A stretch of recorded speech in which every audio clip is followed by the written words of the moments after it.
Dearest love. When the number sent high and he did not know who it was, the first thing he thought about was, it must be a scam of some kind, and so he dismissed it, and then later saw the picture of the supposed person.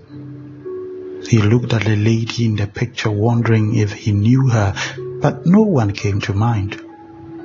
There was a name indicated under the profile as well, and that did not ring a bell either, and he thought to let it be. But the conversation they had by chat intrigued him, and he kept at it. She sent him pictures.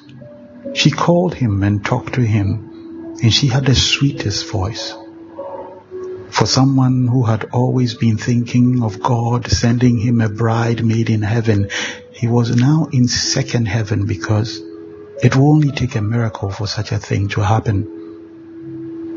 Within 2 weeks he was in love, for she was perfect in every way.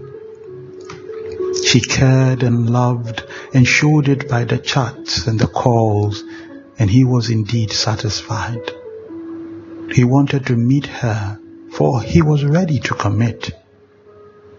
All caution was gone now, for he had heard her, had seen her photos, and there was nothing to indicate there was anything evil going on.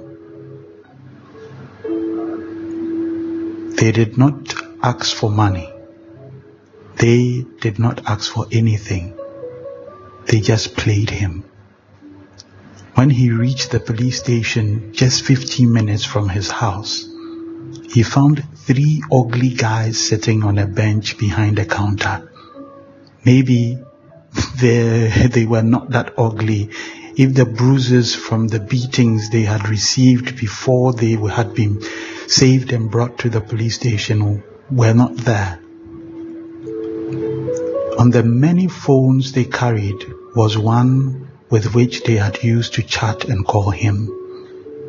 They had the software on the phone that took the same photo and changed the hair, the dress, the makeup, and the background. There was another that turned text to speech in any voice that you choose.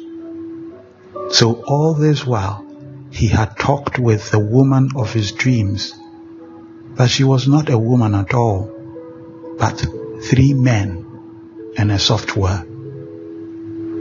The police indicated how lucky he was, because others had lost monies and others had even gone missing, and the suspicion is they had been lured and killed and their organs harvested.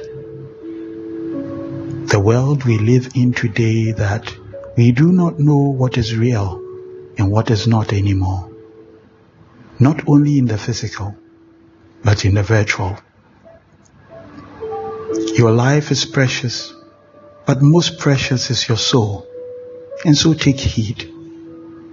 Beware of false prophets who come to you in sheep's clothing, but inwardly as savage wolves. You will know them by their fruit. Grapes aren't gathered from thorns, or figs from thistles, are they? In the same way, every good tree produces good fruit, but a rotten tree produces bad fruit. A good tree cannot produce bad fruit, and a rotten tree cannot produce good fruit. Every tree that doesn't produce good fruit will be cut down and thrown into the fire. So by their fruit you will know them. Matthew 7:15-20. Stay blessed, trust and obey, for there is no other way. Okay.